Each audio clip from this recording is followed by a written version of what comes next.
Assalamualaikum warahmatullahi wabarakatuh. Yang saya hormati Ibu Kepala Sekolah SDN Asmoro 1, yang saya hormati Bapak Ibu Guru SDN Asmoro 1, SDN Asmoro 2, dan SDN Asmoro 3. Pertama-tama marilah kita panjatkan puji syukur kehadirat Tuhan Yang Maha Esa, yang mana pada kesempatan ini kita dapat berkumpul dalam acara diseminasi pemahaman dan penerapan konsep inti budaya positif dalam keadaan kesehatan walafiat. Yang kedua, salawat beserta salam selalu kita tujukan kepada junjungan kita Nabi besar Nabi Muhammad SAW, yang telah membawa kita dari zaman kegelapan ke zaman yang lebih terang di hari yang bahagia ini. Bapak Ibu Guru, pada pagi hari ini saya akan membawakan susunan acara pada pagi hari ini. Yang pertama adalah pembukaan, yang kedua sambutan Ibu Kepala Sekolah, yang ketiga acara inti, yang keempat doa, kelima penutup. Baiklah, kita buka acara pada pagi hari ini dengan bacaan Bismillah bersama.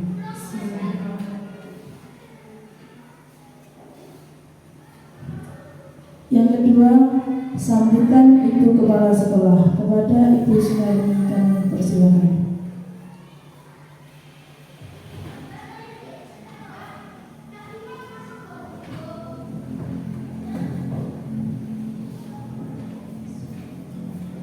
Assalamualaikum warahmatullahi wabarakatuh.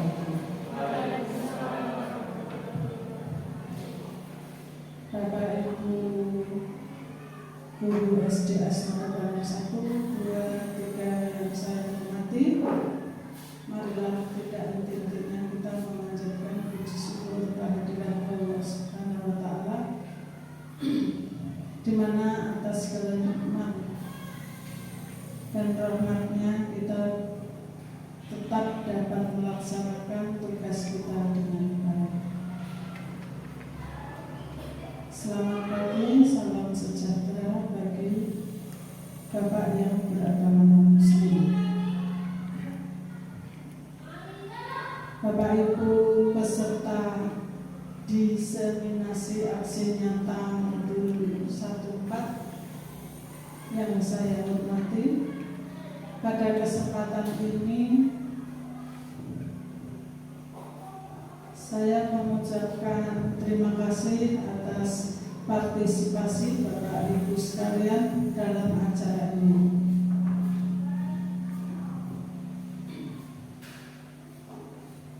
Semoga acara ini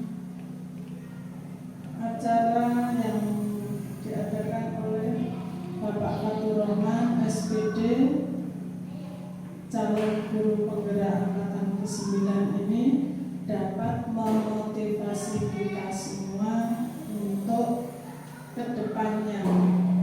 Saya berharap akan ada guru penggerak yang lain di SD Asmoro 1, 2, dan 3.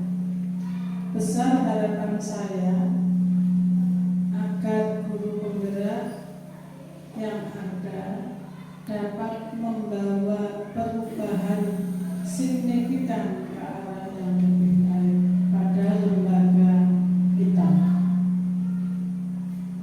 Demikian yang dapat saya sampaikan. Mohon maaf ada kekurangan. Wabillahi taufiq wal hidayah. Wassalamualaikum warahmatullahi wabarakatuh.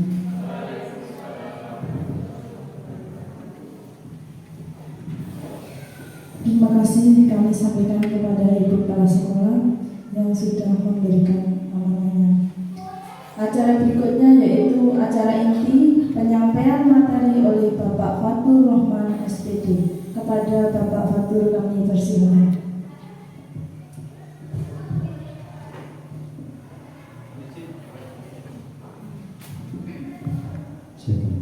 Assalamualaikum warahmatullahi wabarakatuh.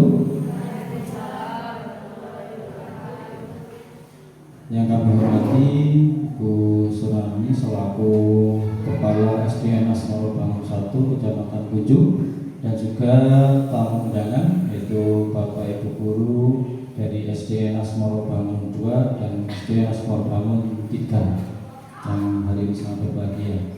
Pertama-tama marilah kita panjatkan puji syukur kehadirat Allah Subhanahu wa taala, Tuhan Yang Maha Esa, karena pada hari ini kita masih diberikan kesehatan untuk bisa mengikuti yaitu acara diseminasi aksi nyata modul 1.4 pemahaman dan penerapan konsep inti budaya positif dalam keadaan sehat walafiat. Nah, di awal pembukaan perkenalkan, saya Fatkur Rahman, calon guru penggerak angkatan 9 dari SDN Asmoro Bangun 1 Kecamatan Kuju, Kabupaten Kediri. Nah, untuk acara kali ini kita sifatnya santai mawon dan boten usah tegang. Nah, kita sharing tentang konsep inti budaya positif. Nah, next benar.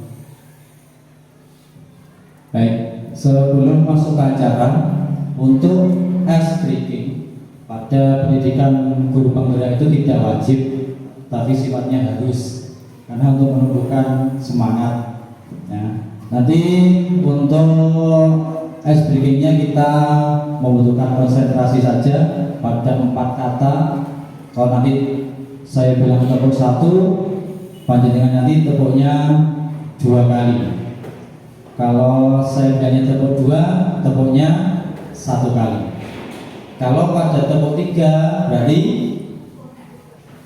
ya tidak tepuk. Kemudian tepuk 4 berarti tepuk berapa? 3 kali. Nah, bisa dimulai hanya konsentrasi pada 4 kata.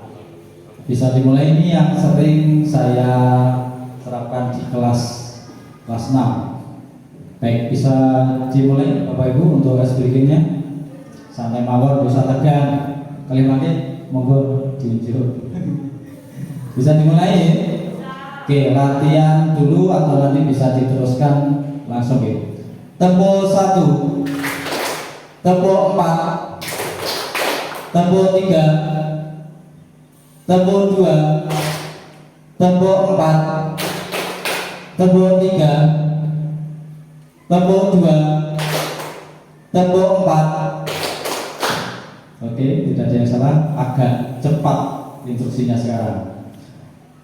Tepuk 3, tepuk 2, tepuk 4, tepuk 1, tepuk 3, tepuk 2. Oke, Allah untuk kita semua.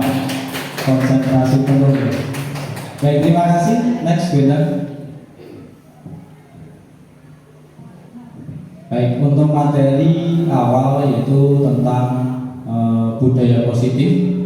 Nah, budaya positif di sini yaitu sikap, nilai atau kepercayaan dan praktek-praktek yang menciptakan lingkungan yang mendukung dan memotivasi seseorang untuk berkembang dan berkontribusi secara positif. Hal ini dapat dibentuk dalam keluarga, organisasi, tempat kerja, atau komunitas. Nah, sering kita menemukan kalimat tentang budaya. Kalau di kelas saya, murid-murid ketika ditanya tentang budaya, apa itu budaya, biasanya mereka menjawabnya adalah kebiasaan yang turun-temurun, seperti itu. Ya, kemudian juga ada kata positif yang berarti baik. Nah, dari pengertian di sini nanti kita akan menghubungkan masuk ke dalam yaitu namanya budaya positif di kelas atau di sekolah. Next, baik, budaya positif di sekolah. Menurut Bapak Ibu guru, apakah yang dimaksud dengan budaya positif di sekolah? Monggo, ada pendapat, silakan. untuk apa yang dimaksud dengan budaya positif? Silakan. Pengertian tadi kan ada yang namanya tadi kan sikap atau nilai-nilai. Nah, kalau ditambah kata di sekolah, ya, kemudian dirangkai dalam kalimat apa yang dimaksud budaya positif di sekolah, menurut Bapak Ibu guru, monggo pendapatnya kami persilahkan.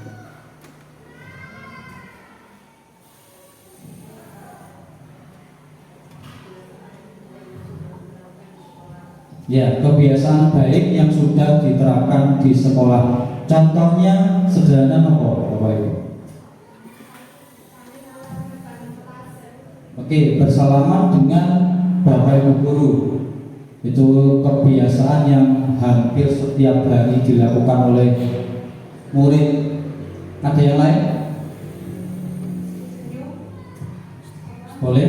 Selalu senyum, salam, sapa. Biasanya setiap hari ketika sebelum masuk kelas atau ketika anak-anak datang ke sekolah. Baik, terima kasih Bapak Ibu. Jadi terkait budaya positif di sekolah, yaitu kebiasaan-kebiasaan yang sangat baik yang sudah kita lakukan secara rutin, ya, yang sudah menjadi kebiasaan sehari-hari dilakukan di sekolah. Meskipun di awal pembelajaran, saat proses pembelajaran di kelas, maupun ketika anak-anak pulang, seperti itu. Terima kasih Bapak Ibu guru. Next sudah. Ini budaya positif di sekolah, yaitu nilai-nilai, keyakinan dan kebiasaan di sekolah, agar warga sekolah dapat berkembang menjadi pribadi yang kritis, penuh hormat dan bertanggung jawab. Jadi penerapan budaya positif nanti ada tujuannya, yaitu untuk agar warga sekolah berkembang menjadi pribadi yang kritis, penuh hormat dan bertanggung jawab. Seperti itu. Next video. Konsep inti budaya positif ada perubahan paradigma belajar, disiplin positif, nilai-nilai kebajikan, kebutuhan dasar manusia, motivasi perilaku manusia, posisi kontrol guru, keyakinan kelas, dan yang terakhir segitiga restitusi. Nanti akan saya jelaskan satu persatu. Nah, yang pertama yaitu pembelajaran dengan paradigma baru, yaitu pembelajaran yang dirancang berdasarkan prinsip pembelajaran berdiferensiasi, sehingga para peserta didik belajar sesuai kebutuhannya berdasarkan tahap perkembangan sesuai teori psikologi modern untuk mewujudkan profil pelajar Pancasila. Nah, untuk tahun pelajaran ini, ya, pemerintah sudah menerapkan yaitu kurikulum merdeka, yang tujuan utamanya yaitu untuk mewujudkan peserta didik yang berkarakter sesuai dengan profil pelajar Pancasila. Ada 6. Yang pertama ada beriman, bertakwa kepada Tuhan Yang Maha Esa dan berakhlak mulia. Kemudian berpendidikan global, gotong royong, ada kreatif, bernalar kritis dan mandiri. Jadi setiap aspeknya ini diharapkan semua peserta didik mampu mewujudkan profil pelajar ini. Next. Miskonsepsi tentang teori kontrol. Nah, ini ada ilustrasi guru mengontrol murid. Ilusi bahwa semua penguatan positif itu efektif dan bermanfaat bagi murid. Kemudian ada ilusi bahwa kritik dan saran, bahwa kritik dan membuat rasa bersalah mampu menguatkan karakter. Ilusi bahwa orang dewasa berhak memaksa. Next. Mengubah paradigma stimulus respon ke pendekatan teori kontrol. Pada tabel sebelah kiri itu ada stimulus respon tentang dunia, kemudian yang sebelah kanan ada teori kontrol tentang dunia. Contoh yang pertama yaitu realitas atau kebutuhan kita sama. Seakan-akan stimulus respon kita disamakan antara manusia satu dan manusia dua, yaitu realitas kebutuhan kita sama.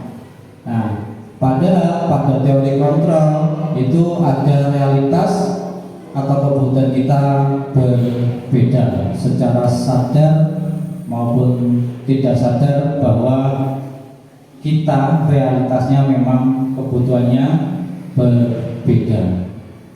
Yang kedua, semua orang melihat hal yang sama. Pada teori kontrol tentang dunia, setiap orang memiliki gambaran berbeda. Nah, ini bisa mungkin satu orang menilai barang atau menilai orang itu tidak sama. Ada yang melihat dari wujud fisiknya, mungkin ada yang melihat dari sikap atau karakternya. Ketiga, kita mencoba mengubah orang agar berpandangan sama dengan kita. Kemudian teori kontrolnya, kita berusaha memahami pandangan orang lain tentang dunia. Perilaku buruk dilihat sebagai suatu kesalahan.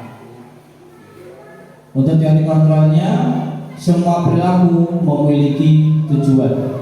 Jadi semua sikap yang mungkin tindakan yang dilakukan oleh manusia itu mempunyai alasan dan memiliki tujuan masing-masing. Oke, selanjutnya next dulu.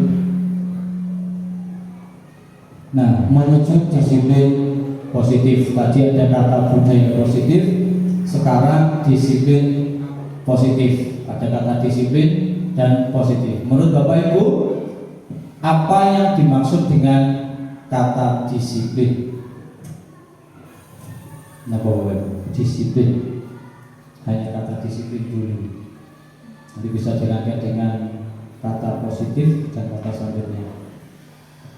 Nah, Bapak Ibu,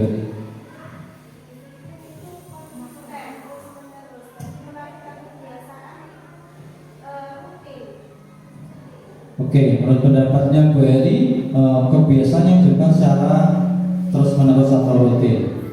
Terima kasih pendapatnya. Ada pendapat yang lain? Monggo dipersilahkan. Kata disiplin dulu. Kadang kita sering menerapkan disiplin di kelas, disiplin tata tertib atau peraturan seperti itu. Kita lihat untuk pengertiannya, next slide. Ini disiplin positif. Disiplin berasal dari kata disiplina yang artinya belajar. Disiplin positif merupakan salah satu cara penerapan disiplin yang bertujuan untuk menumbuhkan kesadaran serta memberdayakan peserta didik tanpa penghargaan atau reward, ancaman atau hukuman. Sebagai pendidik, tujuan kita adalah menciptakan peserta didik yang memiliki disiplin diri, sehingga mereka berperilaku mengacu kepada nilai-nilai kebajikan universal dan memiliki motivasi intrinsik dalam perubahan perilaku ke arah yang lebih baik. Nah, dilihat dari tujuan dari kata disiplin, yaitu agar mereka berperilaku mengacu kepada nilai-nilai kebajikan atau kebaikan secara universal dan memiliki motivasi intrinsik dalam perubahan perilaku ke arah yang lebih baik. Jadi penerapan disiplin di kelas nantinya yaitu mengacu pada perubahan perilaku. Ya, jadi untuk penilaian terhadap anak sendiri pun nanti masuk ke dalam penilaian sikap seperti itu. Next, Bu. Nilai-nilai kebajikan. Nah, ini adalah nilai yang disepakati bersama, lepas dari suku bangsa, agama, bahasa maupun latar belakangnya. Contoh nilai kebajikan institusi atau organisasi. Yang pertama yaitu profil pelajar Pancasila, yaitu beriman bertakwa kepada Tuhan Yang Maha Esa dan seterusnya. Kemudian dari Ibu Primary Youth Program atau PYP, yaitu bentuknya ada toleransi, rasa hormat, integritas, mandiri, menghargai, antusias, empati, keingintahuan, kreativitas, kerjasama, berjanji dan komitmen. Kemudian pada keterangan contoh pada keterampilan hidup yaitu dapat dipercaya, lurus hati, tidak merendahkan orang lain, dan memberikan yang terbaik dari diri. Nah, ini contoh-contoh nilai kebajikan atau nilai kebaikan secara universal yang bisa nanti diterapkan kepada anak-anak di kelas. Next. Nah, nilai-nilai kebajikan menurut Bapak Ibu, nilai-nilai kebajikan apa yang seharusnya diterapkan oleh warga sekolah? Bisa mengambil contoh dari yang saya sebelumnya tadi. Sekarang menurut panjenengan, nilai-nilai kebajikan apa yang seharusnya diterapkan oleh warga sekolah? Ini sangat banyak, bisa lebih dari satu. Monggo dari Bapak Ibu ada usulan contoh yang tadi.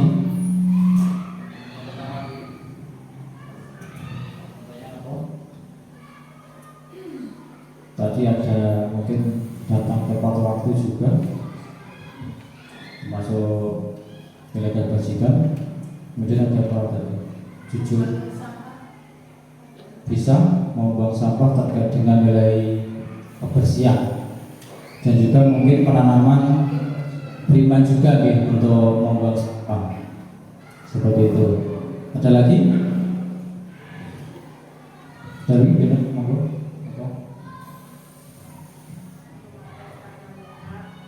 Memakai seragam lengkap, nilai kebajikannya mentaati peraturan sekolah, bisa. Tadi ada jujur, mungkin ada ketika anak menemukan uang itu dikasihkan ke bapak ibu guru untuk mungkin apa dilaporkan atau dimasukkan ke infak.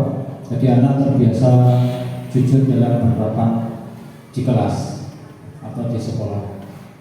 Terima kasih Bapak Ibu. Next. Kebutuhan dasar manusia. Ini segala sesuatu yang kita lakukan untuk mendapatkan apa yang kita inginkan. Seluruh tindakan yang kita lakukan itu memiliki tujuan tertentu, dan semua usaha terbaik yang kita lakukan adalah dalam rangka agar kebutuhan dasar kita terpenuhi dengan baik. Next. Baik, ini ada 5 kebutuhan dasar manusia. Yang pertama yaitu bertahan hidup, yang pastinya harus makan. Ya, di sini masuk ada makanan, pakaian, tempat tinggal, kebutuhan inti ya. Kemudian ada keamanan dan kesehatan. Kemudian yang kedua ada kasih sayang dan rasa diterima. Ini rasa diterima, dipedulikan, berbagi, kerjasama, menjadi bagian dalam kelompok. Kemudian kebutuhan penguasaan, yaitu ada harga diri, keinginan untuk dianggap, memimpin, berprestasi, diakui, didengar. Kebutuhan kebebasan, yaitu mandiri, bebas memilih, mencoba hal baru, dan mampu mengendalikan arah dirinya sendiri. Dan yang terakhir, kebutuhan akan kesenangan, yaitu tentang bermain, humor, antusiasme, tertawa. Nah, Bapak Ibu, apakah dari 5 kebutuhan dasar manusia ini ada yang belum dimasukkan? Yang pertama pastinya itu kebutuhan bertahan hidup. Kemudian ada kasih sayang dan rasa diterima di lingkungan manapun. Ya, kalau anak nanti di kelas, misalkan kita di keluarga atau di lingkungan masyarakat. Kemudian ada penguasaan, ya, menguasai harga diri. Kemudian keinginan untuk dianggap, ya, misalkan dalam forum ketika ada seseorang yang usul atau berpendapat, nah kita sejujurnya menghargai pendapat tersebut meskipun tidak sesuai dengan pribadi kita. Kemudian ada kebutuhan bebas, ya, bisa memiliki suatu, bebas memilih, mencoba hal baru. Kemudian kebutuhan kesenangan yang terakhir ada bermain, humor, dan tertawa. Next. Baik, kebutuhan dasar manusia. Menurut Bapak Ibu, kebutuhan dasar apa ya, yang mungkin tadi kita hubungkan dengan diri kita. Kemudian ini dihubungkan dengan yang seharusnya diberikan kepada peserta didik. Kebutuhan apa? Jam berapa? Mandiri. Ini nanti ujungnya bisa ke arah kepada pembelajaran dalam diskusi kelompok, Pak. Biasanya anak harus mandiri berpendapat secara percaya diri, jawaban juga orisinil dari dirinya sendiri, ya, yang nantinya akan membuat anak lebih ke arah bernalar kritis sesuai dengan penerapan profil pelajar Pancasila. Kemudian yang lain, terima kasih dari Pak kita dan mandiri. Monggo, yang lain.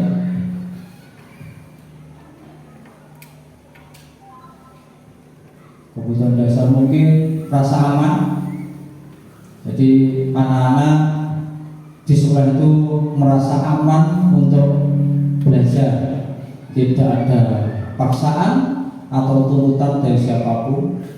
Kemudian aman itu bisa juga dari berbagai macam kejahatan juga bisa.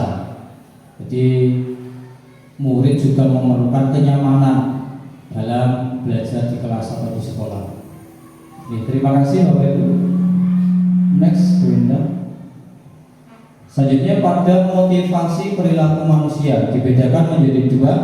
Yang pertama yaitu dari eksternal atau motivasi dari luar, dan ada motivasi internal dari dalam diri. Yang dibahas pertama yaitu motivasi eksternal. Biasanya motivasi eksternal itu tumbuh dari alasan untuk menghindari ketidaknyamanan atau hukuman. Kemudian yang kedua untuk mendapatkan imbalan atau penghargaan dari orang lain. Misalnya murid itu mempunyai motivasi belajar. Aku tak belajar sing rajin biar dapat pujian dari guru. Itu tumbuhnya motivasi dari luar atau eksternal, maksudnya dari eksternal. Kemudian ada murid yang terpaksa memakai sepatu hitam karena sudah merupakan peraturan di sekolah. Nah, dia takut kalau nanti tidak memakai sepatu berwarna hitam nanti akan mendapatkan hukuman. Itu bisa. Nanti beda dengan motivasi internal, yaitu motivasi untuk menjadi orang yang mereka inginkan dan menghargai diri sendiri dengan nilai-nilai yang mereka percaya. Ini nanti beda, ya.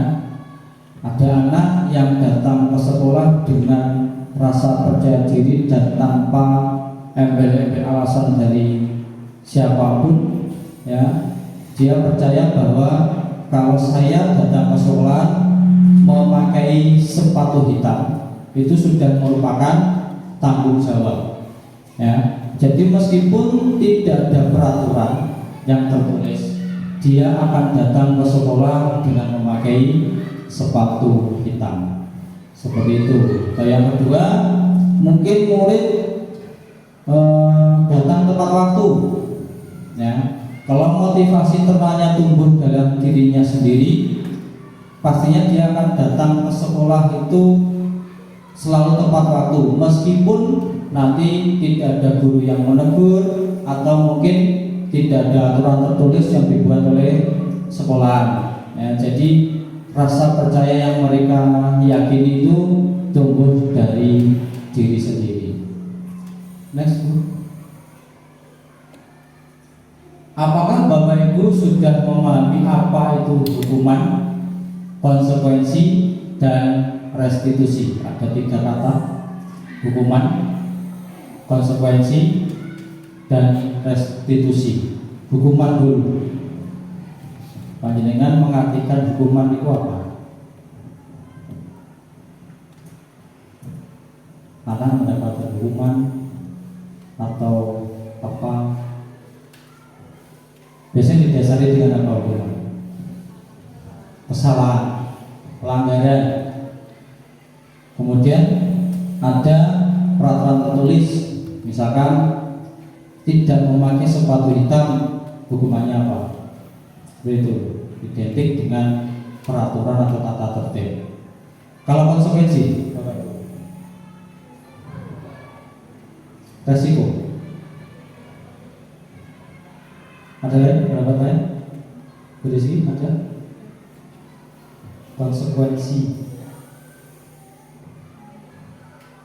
Lebih kepada nilai pertanggungjawaban untuk konsekuensi yang sudah disepakati. Dan terakhir restitusi, sudah pernah mendengar atau mengenal apa itu restitusi? Ini sebenarnya dari tiga ini nanti ada tujuannya masing-masing dari tiga kata ini, yaitu hukuman, konsekuensi, dan restitusi. Next Bu. Ini pengertian hukuman, konsekuensi, pengertian hukuman. Next Bu. Ini perbedaannya pada tabel perbedaan hukuman, konsekuensi, dan restitusi. Yang pertama yaitu hukuman. Itu tidak terencana atau tiba-tiba. Murid tidak tahu apa yang akan terjadi atau tidak dilibatkan. Kemudian bersifat satu arah dan berupa hukuman fisik atau psikis. Biasanya kalau ada guru yang emosian di kelas, ya, ketika anak melakukan perbuatan yang tidak sesuai, itu pasti menghukumnya secara refleks. Kamu tidak pakai sepatu hitam, keliling lapangan 5 kali, seperti itu secara tiba-tiba. Dan mungkin ada yang menghukum berdiri depan kelas dijejer, kalau itu namanya sekian waktu. Kemudian dari disuruh hormat, menghormat bendera selama 1 jam, seperti itu berupa hukuman. Kalau konsekuensi itu terencana, disepakati sesuai peraturan. Ini biasanya dibuat peraturan tertulis, ada tata tertibnya, ada sanksi pelanggarannya apa. Kemudian murid tetap dibuat tidak nyaman, karena biasanya keterpaksaan murid menerapkan peraturan tersebut. Kemudian sikap guru selalu memonitor murid. Nah, ini yang nanti ujungnya menjadi apa? Guru seperti mencari kesalahan, ya, ketika murid tidak atau melanggar peraturan tertentu, kemudian guru itu hanya mengingatkan ini loh konsekuensinya, karena sudah hukumannya sudah tertulis pada tata tertib atau peraturan. Kemudian yang terakhir yaitu restitusi. Ini yang puncaknya tadi, proses menciptakan kondisi bagi murid untuk memperbaiki kesalahan. Proses kolaboratif yang akan mengajarkan murid untuk mencari solusi sendiri. Nah, dari yang pertama ini, kalau kita memakai yang namanya restitusi, kalau ketika murid melakukan kesalahan, ya, kita sebisa mungkin menggali, yaitu yang namanya murid harus memperbaiki kesalahan itu sendiri. Dengan apa? Kita menawarkan apa yang bisa kamu lakukan atau upaya yang dapat kamu lakukan untuk memperbaiki kesalahan. Kemudian proses kolaboratif yang mengajarkan murid untuk mencari solusi sendiri. Nah, di sini ya, guru bersama dengan murid, yaitu mengajarkan murid untuk mencari solusi sendiri. Nah, seperti contoh ketika ada anak datang terlambat, misalkan datang ke sekolah jam 7:15. Nah, sebagai guru yang menerapkan restitusi, ini tidak langsung memarahi atau menghukum anak tersebut. Nah, yang pertama kita kolaboratif, yaitu mengajak murid ngobrol. Ya, kenapa kok bisa sampai terlambat?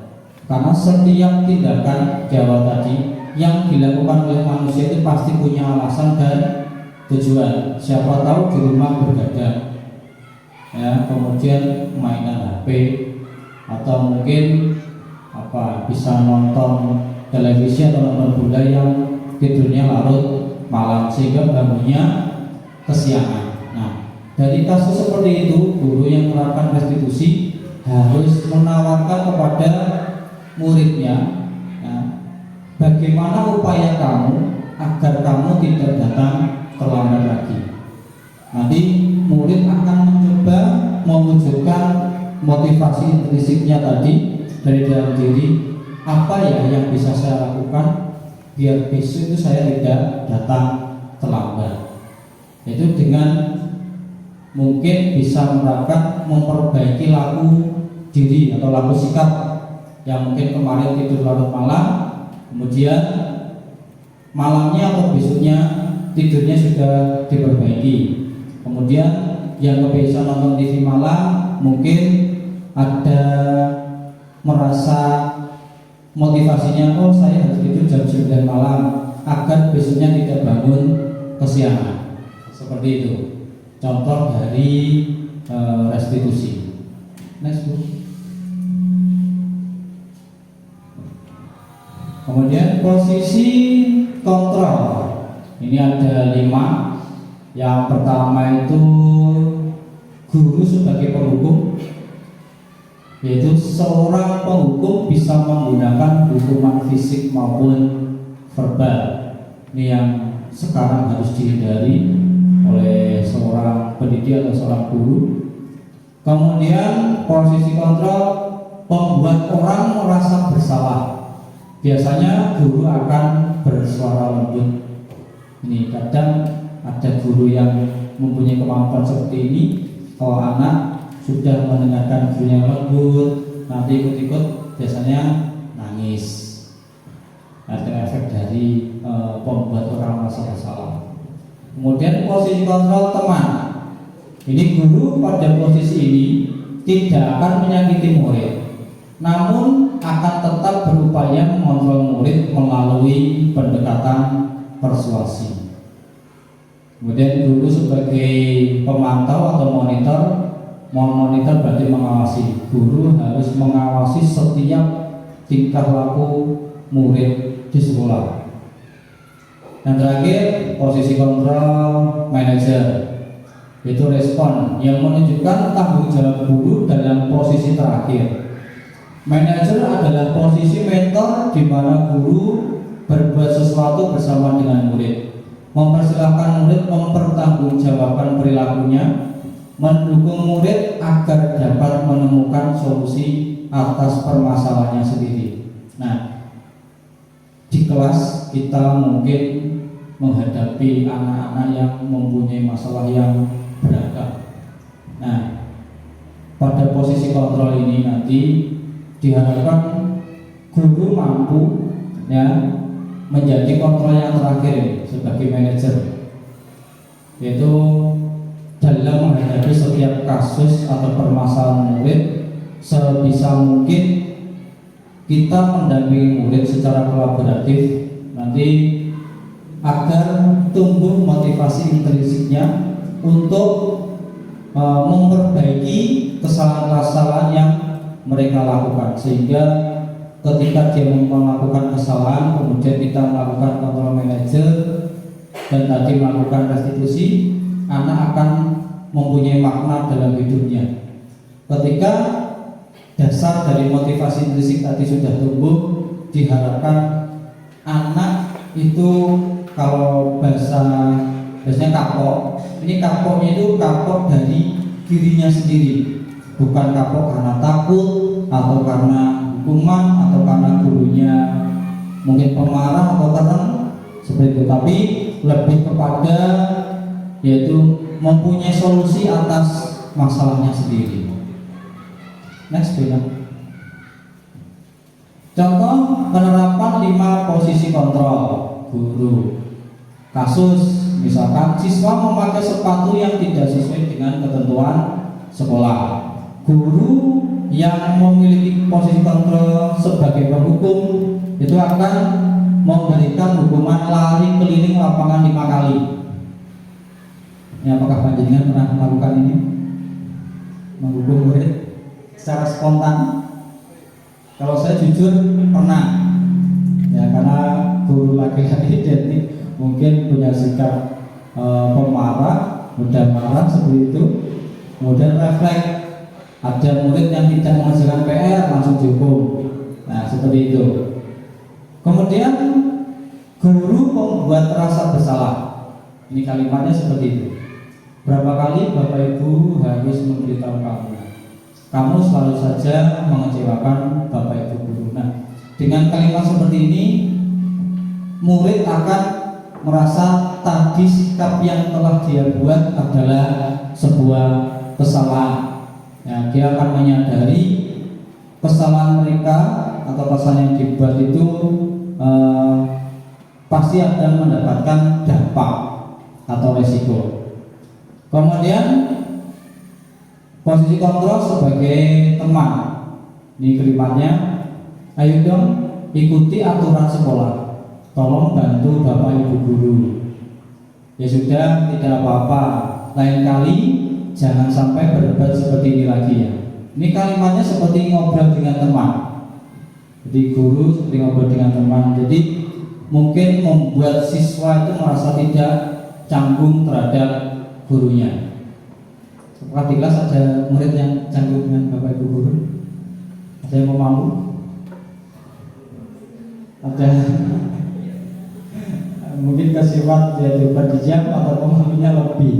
Next Bu. Kemudian posisi kontrol sebagai pemantau. Nih, kamu sudah melanggar peraturan sekolah. Kamu tahu konsekuensinya. Jangan diulangi lagi. Ini lebih kepada menekankan terhadap konsekuensi. Biasanya penerapan peraturan di sekolah untuk sebagai pemantau ini. Dan yang terakhir yaitu sebagai manajer. Ini guru harus membuat kalimat yang sebaik mungkin, yang membuat siswa nyaman, kemudian menumbuhkan motivasi intrinsik untuk memperbaiki kesalahan. Ini seperti ini. Apakah kamu tahu kesalahanmu? Ini biar murid itu menjawab sendiri kesalahannya apa. Kemudian kira-kira bagaimana kamu memperbaiki kesalahanmu? Ini sebisa mungkin ya guru tidak memberikan jawaban.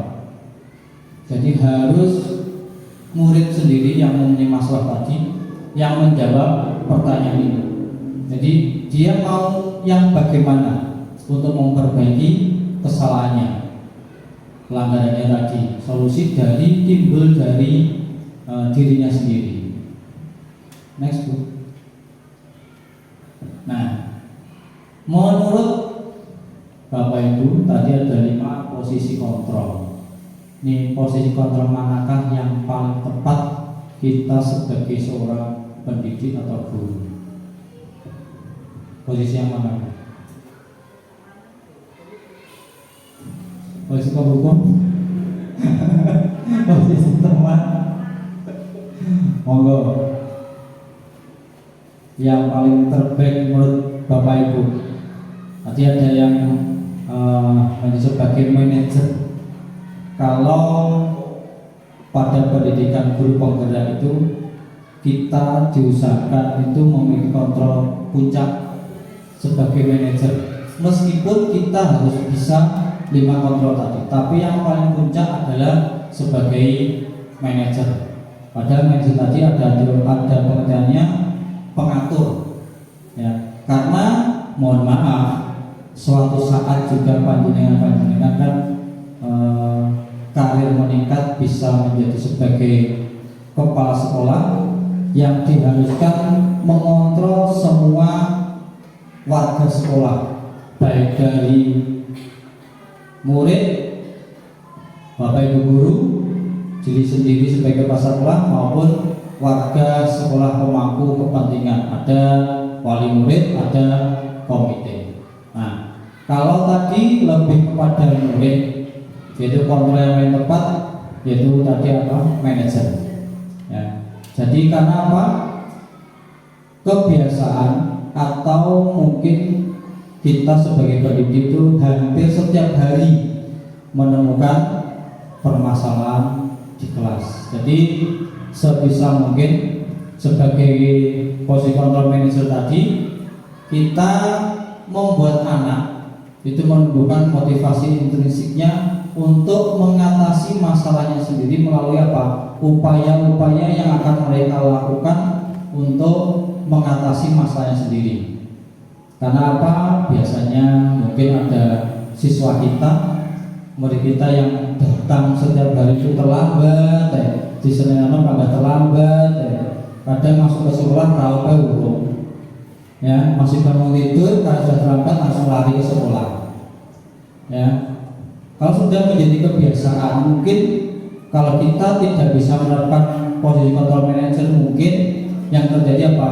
Kita akan sebagai penghukum, ya, tahu-tahu marah, bocah diomongi gak kena panggil telat, seperti itu. Tapi kalau dalam posisi control manager, nanti kita juga membuat kesepakatan, ya, apa yang mau dilakukan, upaya yang akan dilakukan oleh siswa tersebut untuk mengatasi masalah, kita akan membuat kesepakatan dengan murid tersebut, ya. Oke, misalkan, maaf Pak, saya tidak akan tidur larut malam. Kamu mulai kapan? Kita buat kesepakatan. Seminggu ke depan enggak terlalu lama. Misalkan besok Pak, oke kita sepakati.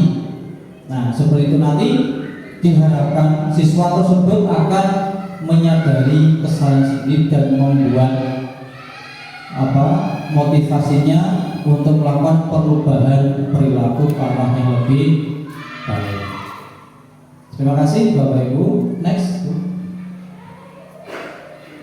kita masuk pada keyakinan sekolah atau lebih ke keyakinan kelas. Guru berperan dalam mewujudkan terbentuknya keyakinan sekolah atau kelas dengan adanya kesepakatan antara guru dan murid. Keyakinan sekolah atau keyakinan kelas berupa pernyataan universal yang mudah diingat, dipahami, dan harus diterapkan dalam lingkungan sekolah atau kelas. Nah, ini menurut Bapak Ibu, panjenengan pernah melakukan kesepakatan dengan kelas, kesepakatan dengan murid di kelas. Misalnya apa? Buang sampah dan tempatnya. Bapak kesepakatannya pernah melakukan. Nah, mungkin kesepakatan kelasnya mungkin secara sederhana atau mungkin sudah tertulis dan ditempel-tempelkan di tembok kesepakatannya apa, ya, misalkan tidak mengerjakan PR, ya, nanti kesepakatannya apa, kemudian kelas yang kotor atau tugas piket kesepakatannya apa, ya. Juga ada lagi misalkan ini ketika ada anak yang bosan di kelas, itu efeknya yang paling sering secara pribadi pengalaman itu apa? Sering izin ke kamar mandi. Padahal di kamar mandi ya gak pipis, ya malah ada yang ngobrol di kamar mandi. Itu mungkin karena apa? Pembelajaran kita di kelas monoton atau membosankan, sehingga anak bosan atau ngantuk. Seperti itu. Nah, next Bu. Mengapa keyakinan kelas? Mengapa tidak peraturan kelas? Monggo ada yang berpendapat kenapa harus keyakinan kelas, bukan peraturan? Apakah sama? Apakah berbeda? Mengapa keyakinan kelas? Mengapa tidak peraturan saja? Ya, nanti akan kita analisis nanti. Next Bu. Ini ada beberapa pertanyaan. Perhatikan pertanyaan berikut. Mengapa kita memiliki peraturan tentang penggunaan helm pada saat mengendarai kendaraan roda 2 atau motor? Kemungkinan jawabannya adalah untuk keselamatan. Itu alasannya. Yang kedua, mengapa kita memiliki peraturan tentang penggunaan masker dan mencuci tangan setiap saat? Kemungkinan jawaban adalah untuk kesehatan dan atau untuk keselamatan juga. Nah, nilai-nilai keselamatan atau kesehatan inilah yang kita sebut sebagai suatu keyakinan, yaitu nilai kebajikan universal yang disepakati secara tersirat dan tersurat. lepas dari latar belakang suku, negara, bahasa maupun agama. Seperti yang sudah disampaikan sebelumnya tentang nilai-nilai kebajikan, bahwa menekankan pada keyakinan seseorang akan lebih memotivasi seseorang dari dalam. Seseorang akan lebih tergerak dan bersemangat untuk menjalankan keyakinannya daripada hanya sekedar mengikuti serangkaian peraturan tertulis tanpa makna. Murid-murid pun demikian, mereka perlu mendengarkan dan memahami arti sesungguhnya tentang peraturan-peraturan yang diberikan. Apa nilai-nilai kebajikan di balik peraturan tersebut, apa tujuan utamanya, dan menjadi tidak tertarik atau takut sehingga hanya sekedar mengikuti serangkaian peraturan-peraturan yang mengatur mereka tanpa memahami tujuan mulianya. Ini perbedaannya. Kalau kita analisis bahwa peraturan itu kemungkinan ada yang sifatnya menekan sehingga murid tidak nyaman, ya. Dia melakukan sesuatu hal di sekolah dengan tuntutan, kalau aku tidak melakukan ini pasti nanti dihukum, seperti itu, ya. Kemudian kita harus menekankan pada nilai-nilai kebajikan universal yang mungkin sudah sering kita lakukan. Contohnya tadi dari dunia membersihkan sampah, mengerjakan PR. Itu kalau mengerjakan PR tepat waktu, itu nilai-nilai kebajikan yang bisa kita ambil apa? Mengerjakan PR. Tanggung jawab, disiplin tugas juga ada. Kemudian kalau kebersihan kelas, nilai kebajikannya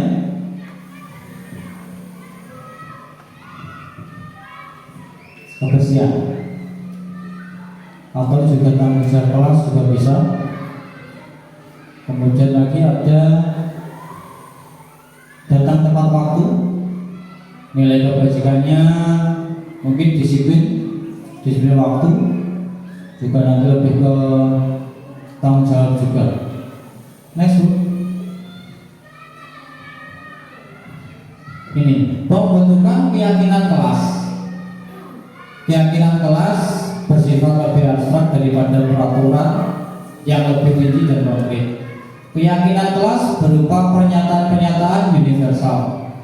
Pernyataan keyakinan kelas senantiasa dibuat dalam bentuk kalimat positif. Keyakinan kelas hendaknya tidak terlalu banyak sehingga mudah diingat dan dipahami oleh semua warga kelas. Keyakinan kelas sebaiknya sesuatu yang dapat diterapkan di lingkungan kelas. Semua warga kelas hendaknya ikut berkontribusi dalam perbuatan keyakinan kelas lewat kegiatan curah pendapat. Bersedia meninjau kembali keyakinan kelas dari waktu ke waktu. Nah, kemarin saya membuat aksi nyata untuk pembentukan keyakinan kelas. Yang pertama, siswa itu saya minta untuk membuat semua peraturan kelas yang mereka ketahui. Ya, setiap siswa menuliskan peraturan yang dia pahami, kemudian ditempelkan di depan. Ya, kemudian kita kelompokkan dari peraturan-peraturan tersebut, mungkin ada kesamaan tentang tujuannya. Setelah itu, peraturan kelas kan identik dengan kata dilarang. Sebaiknya apa malih? Kita harus seperti itu. Yang intinya seakan-akan kalimat tersebut kasar atau memaksa, dilarang. Seakan-akan apa?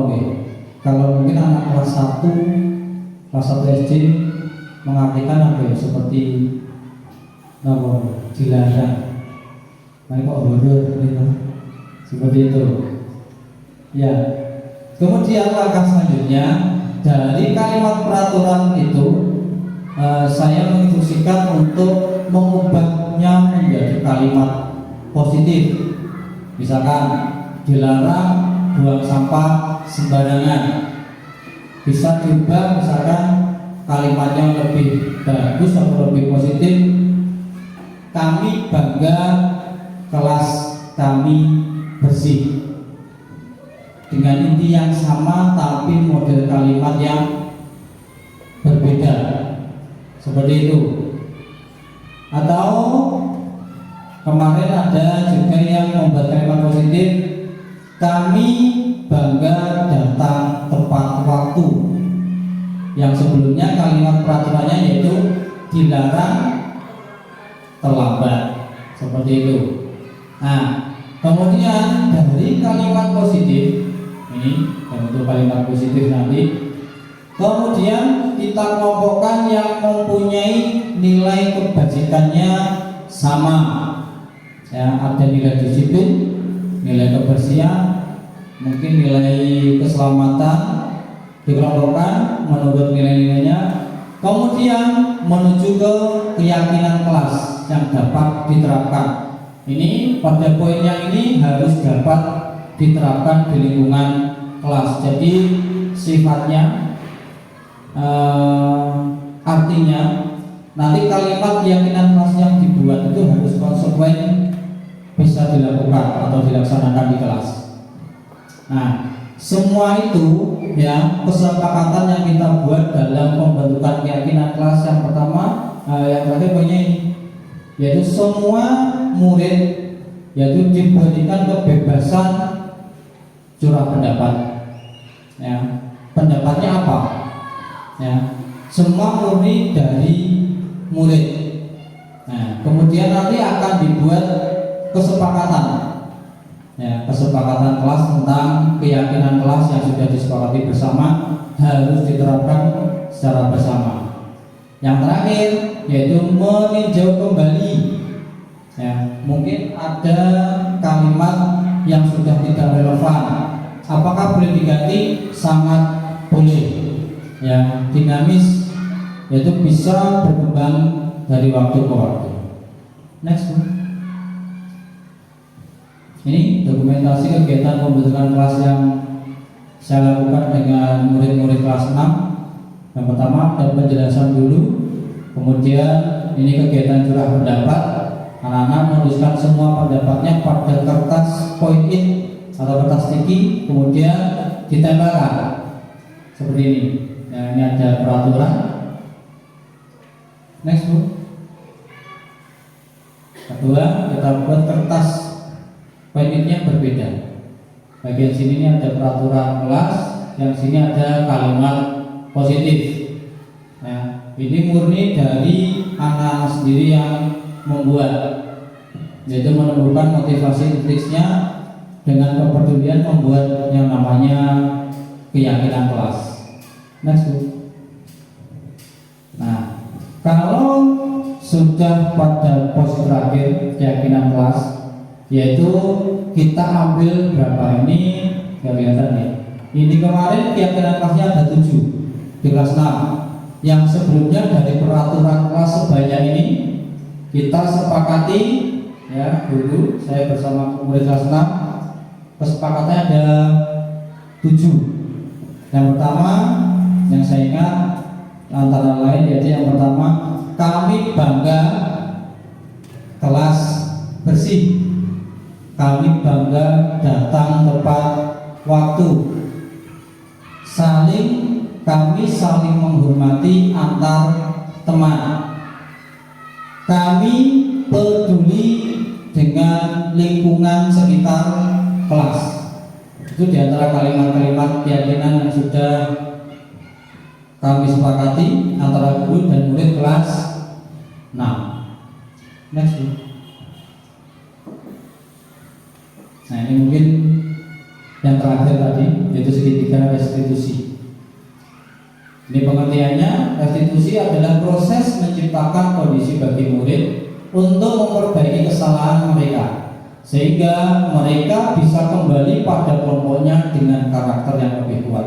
Dikutip dari Gosen 2004. Ini bentuk segitiga restitusinya.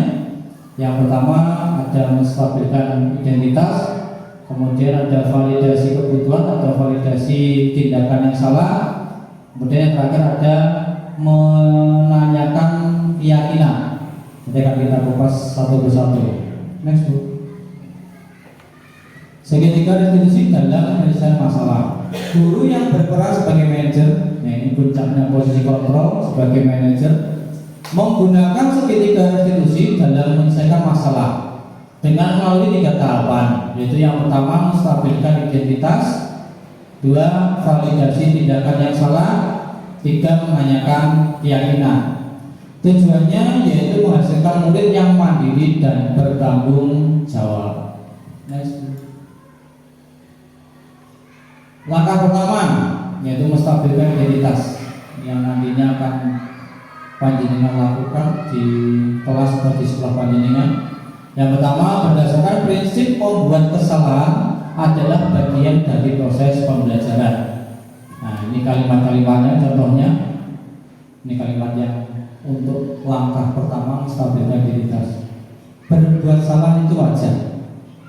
Oke, setiap manusia pasti pernah melakukan kesalahan. 2, tidak ada manusia yang sempurna.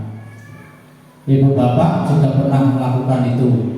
Jadi seakan-akan kita menanamkan atau memahamkan kepada murid bahwa tidak ada orang yang sempurna.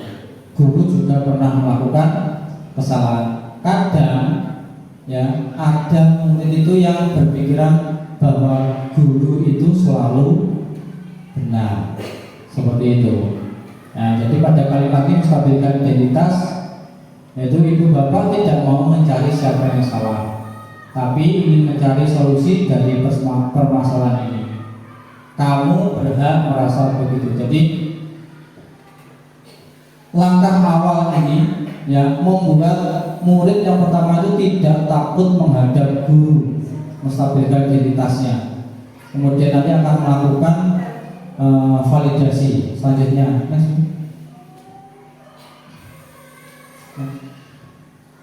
Langkah kedua, validasi tindakan yang salah. Berdasarkan prinsip setiap perilaku berupaya memenuhi suatu kebutuhan tertentu. Nah, ini kalimatnya contohnya. Kamu pasti punya alasan mengapa melakukan hal itu. Nah, ini. Jadi setiap perbuatan kesalahan atau permasalahan yang dilakukan murid pasti mau punya alasan. 2, padahal kamu bisa melakukan yang lebih dulu dari ini ya. Kamu patut bangga karena telah melindungi sesuatu yang penting buatmu. Kamu melakukannya karena mempertahankan sesuatu yang penting bagimu. Nah, pada tahap ini seakan-akan kita itu memvalidkan kesalahan dia. Sebisa mungkin dia harus menyebutkan apa kesalahannya, menyadari kesalahan yang telah dia lakukan. Pada tahap ini validasi tindakan yang salah. Next. Langkah ketiga yang terakhir menanyakan keyakinan. Nah, berdasarkan prinsip teori kontrol bahwa pada dasarnya kita termotivasi secara intrinsik, motivasi dari dalam diri. Nah, apa keyakinan kelas kita? Ini kita menanyakan keyakinan kelas yang sudah disepakati apa? Apakah anak tersebut melakukan pelanggarannya dari keyakinan kelas itu? Kemudian nilai-nilai apa yang telah disepakati? Misalkan membuang sampah sembarangan. Padahal keyakinan kelasnya tadi, kami bangga kelas kami bersih. Seperti itu. Kemudian seperti apa gambaran sebuah kelas yang ideal menurut kamu? Dan kamu ingin menjadi seorang orang yang seperti apa? Ujungnya yang terakhir adalah menanyakan tujuan dia. Nah, cita-cita apa? Seperti itu. Next. Oke, mari kita saksikan video penerapan segitiga restitusi.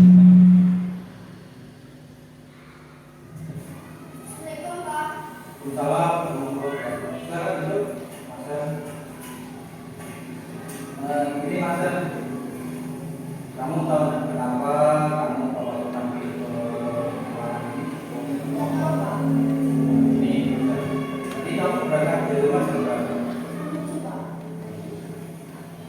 Kamu sudah tahu kan jam masuk dari jam berapa? Tahu Pak. Baik. Kamu berangkat dari rumah jam 7. Kamu sudah tahu kalau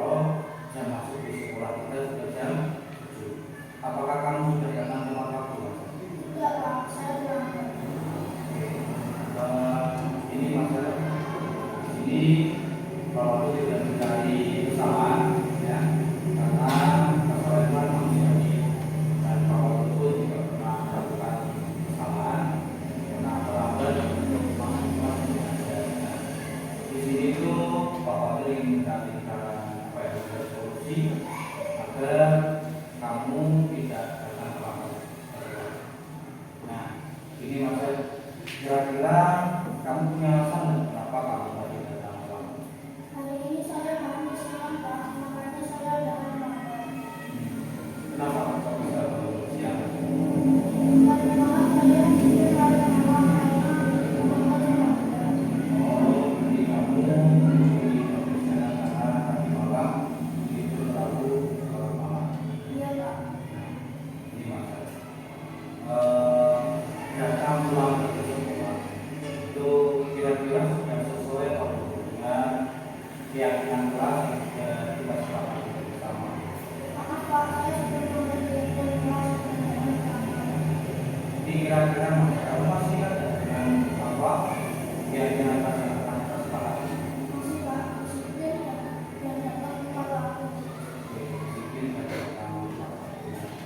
Ini kira-kira dari apa saja yang nanti bisa kamu lakukan agar kamu kedepannya tidak pernah melakukan sesuatu. Namun di awal tidak tidur larut malam dan tidak memakan minum sampai pulang malam. Oke, untuk kira-kira bisa kamu lakukan apa?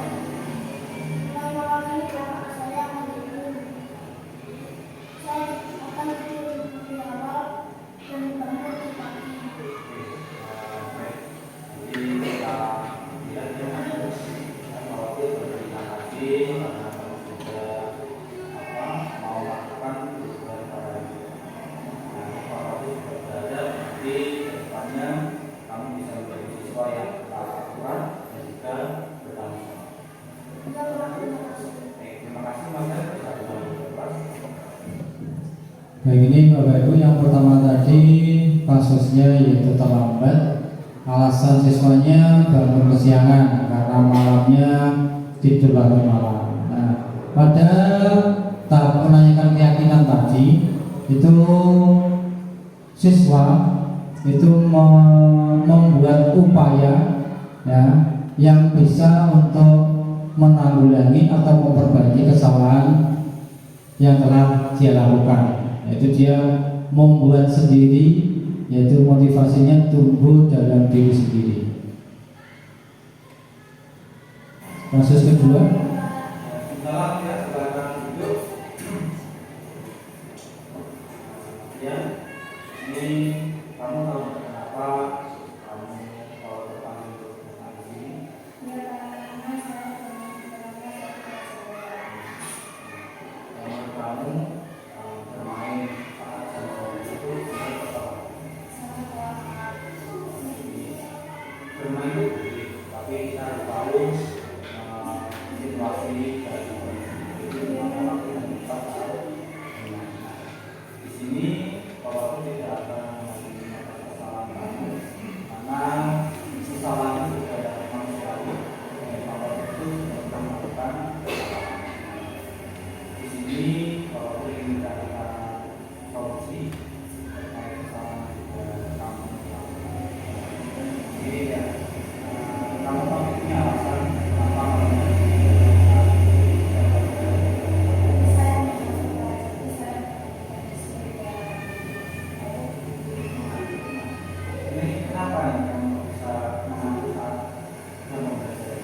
maaf, Pak, karena saya sampai lancar. Oh, karena itu adalah ini ya. Kamu tahu kan kalau bermain konsekuensi itu bisa menjadi teman di sebelahmu, teman sama. Ya, Pak. Baik ya, kamu masih ingat dengan keyakinan kelas yang sudah kita sepakati bersama? Masih, Pak, saling menghormati dan menghargai. Oke, menurut kamu tadi sikap kamu bilang tadi sudah sesuai atau belum dengan keyakinan kelas yang sudah kita sepakati? Maaf, Pak, saya sudah melakukan keyakinan kelas dengan bermain saat waktu pelajaran berlangsung dan mengganti teman yang baik.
Baik, tadi ada kasus dan juga ada testimoni dari murid. Nah, dari tadi yang kita bahas pada puncak yaitu segitiga restitusi, ada yang pertama menstabilkan identitas, ada validasi tindakan yang salah, dan kemudian ada menanyakan keyakinan. Nah, demikian tadi penjelasan materi tentang terkait konsep inti budaya positif di sekolah. Next, Bu. Nah, selanjutnya sesi tanya jawab. Bapak Ibu yang ingin bertanya terkait materi yang sudah disajikan tadi, siapa lebih dulu monggo diperkenalan nama. Sebentar.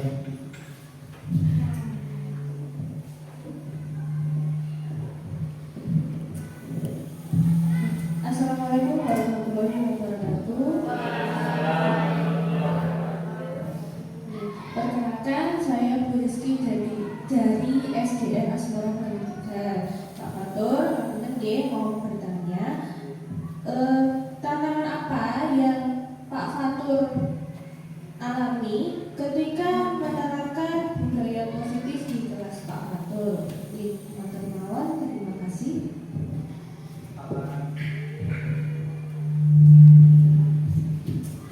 Baik, untuk tantangannya dalam penerapan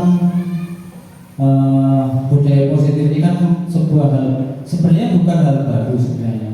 Mungkin secara tidak sadar dan tidak sengaja budaya positif itu sudah kita lakukan, tapi mungkin tidak secara penerapannya kurang maksimal, ya. Tapi juga bisa dikatakan hal baru. Nah, terkait penerapan hal baru ini, tantangannya tidak semua dapat terrealisasi, ya, dari keyakinan kelas yang sudah dibuat. Namun upaya yang bisa kita lakukan yaitu meningkatkan kesabaran yang pertama itu, kemudian melakukan konsistensi perbuatan atau penerapan budaya positif di sekolah. Jadi kita harus konsisten, ya, tidak serta-merta besok langsung kita terapkan atau kapan. Nah, kita konsisten dulu, karena menumbuhkan konsistensi itu juga sangat sulit. Seperti itu, Bu. Terima kasih. Pertanyaannya, pertanyaan kedua, monggo. Assalamualaikum warahmatullahi wabarakatuh. Saya Bu Latifah dari SDN Nusantara 2. Mohon izin untuk bertanya, Pak. Adakah kesulitan ketika mencoba membangun budaya positif di kelas? Jika ada, apa kesulitannya? Terima kasih. Baik, terkait kesulitan, kesulitan penerapannya. Kalau kesulitan tuh ada, yaitu mengubah kalimat instruksinya.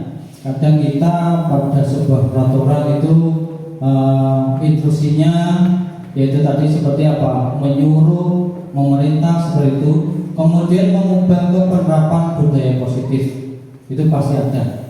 Tapi dari kesulitan itu sebisa mungkin, ya, kita sebagai guru, sebagai pendidik berkolaborasi dengan siswa, yaitu dengan penuh kesabaran dan konsistensi tadi, yaitu intinya kita harus mempunyai tujuan dalam penerapan keyakinan kelas tadi, yaitu merubah kebiasaan, ya, yang nantinya akan membuat murid kita menjadi murid yang lebih baik. Seperti itu. Terima kasih, Bu. Pertanyaan ketiga, terakhir. Perkenalkan, saya Bu Eri dari SDN Asmara Bangun 1. Dari penerapan yang sudah jenengan lakukan, perubahan apa yang dirasakan oleh guru dan murid selama mempraktikkan budaya positif di sekolah? Terima kasih. Perubahan terkait penerapan yang sudah dilakukan, alhamdulillah banyak, Bu. Yang pertama, Mungkin perubahannya di kelas itu semua warga kelas semakin nyaman karena terkait dengan keyakinan kelas yang sudah disepakati bersama. Akibatnya anak-anak semakin nyaman di kelas. Kemudian pembelajaran juga lebih kondusif, juga lebih bermakna. Kemudian anak-anak juga lebih disiplin dalam waktu, mengerjakan PR, tanggung jawab, dan juga datang tepat waktu. Kemudian mungkin kalau ada anak-anak yang bosan juga di kelas, sudah ada kesepakatan kelas atau keyakinan kelas yang disepakati. Kemudian harapan kita di kelas itu murid-murid juga sekarang menjadi lebih baik, semakin hari semakin lebih baik karena kesepakatan kita yang telah kita sepakati bersama benar-benar dilaksanakan dengan penuh kesadaran dan tanggung jawab. Begitu. Terima kasih atas pertanyaannya yang luar biasa. Next, Bina. Selanjutnya sesi umpan balik. Silakan untuk yang duluan.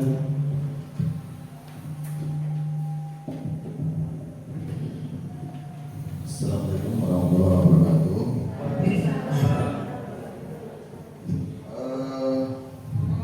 Ini sesi umpan balik dari kami ya. Terima kasih saya sampaikan kepada Bapak Pandur atas paparan materinya. Dari penjelasan tadi saya mendapatkan hal yang banyak bahwa penerapan budaya positif di kelas atau sekolah akan terwujud secara optimal apabila semua warga sekolah saling bekerja sama, berkolaborasi dengan baik, sehingga murid yang belajar di sekolah akan merasa nyaman dan nyaman dalam belajar di dalam kelas. Mungkin cukup itu.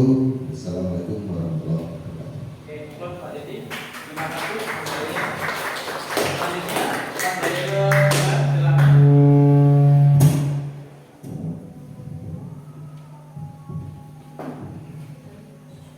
Terima kasih waktu yang telah diberikan kepada saya. Saya Mudita dari SDN Asmoro Bangun 3. Di sini kami mengucapkan terima kasih kepada Pak Fatur yang telah mengundang saya dalam acara saat ini. Dan kami juga mengucapkan terima kasih atas paparan materi yang telah disampaikan Pak Fatur dengan sangat luar biasa. Di sini saya mendapatkan wawasan baru terkait budaya positif yang bisa diterapkan di kelas atau di sekolah. Dan semoga ke depan saya juga bisa menerapkannya, budaya positif di kelas atau di sekolah kami, sehingga nantinya akan terjadi proses perubahan pembelajaran yang lebih baik lagi. Demikian Pak Fatur yang dapat kami sampaikan. Waktu kami serahkan kembali. Terima kasih.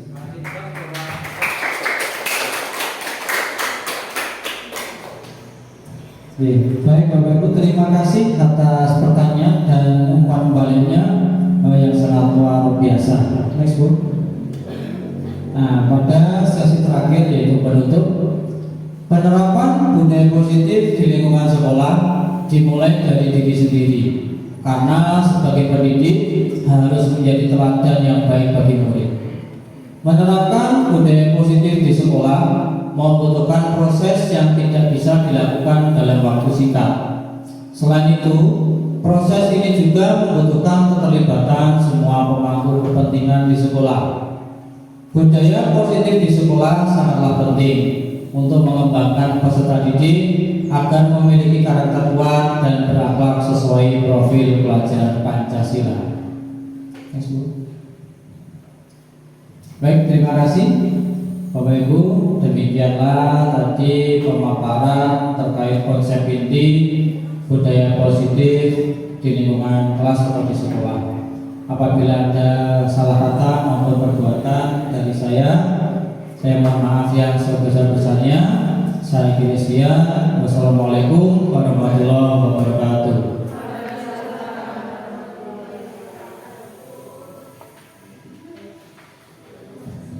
Baiklah, untuk acara berikutnya yaitu doa kepada Bu Latifah. Monggo.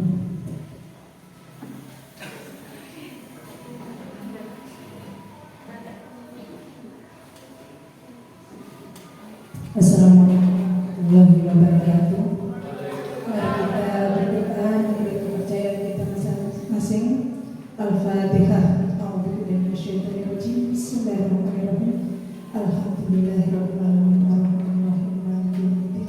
Iyyaka na'budu wa iyyaka nasta'in. Ihdinas siratal mustaqim. Siratal ladzina an'amta 'alaihim ghairil maghdubi 'alaihim waladdallin. Hamdan syakiran, hamdan na'iman, hamdan ghafiran kafiran majidan. Ya Rabbana lakal hamdu kama yanbaghi li jalalil wajhi sultan. Allahumma inna nas'aluka salamatan fid din wa afiyatan fil jasad wa ziyadatan fil ilmi wa barakatan fi rizqi wa taubatan qabla al-maut wa maghfiratan ba'da al-maut. Ya Allah, ya Rahman, ya Rahim, berikanlah kemudahan Pak Fatur dalam menjalankan JGP kali ini, dan mudah-mudahan Bapak Ibu guru yang hadir di sini bisa mengikuti jejak beliau, dan anak-anakku yang hadir di sini, semoga kamu menjadi anak yang soleh-solehah dan terwujud cita-citamu. Rabbana atina fid dunya hasanah wa fil akhirati hasanah wa qina adzabannar. Walhamdulillahi rabbil alamin. Assalamualaikum warahmatullahi wabarakatuh.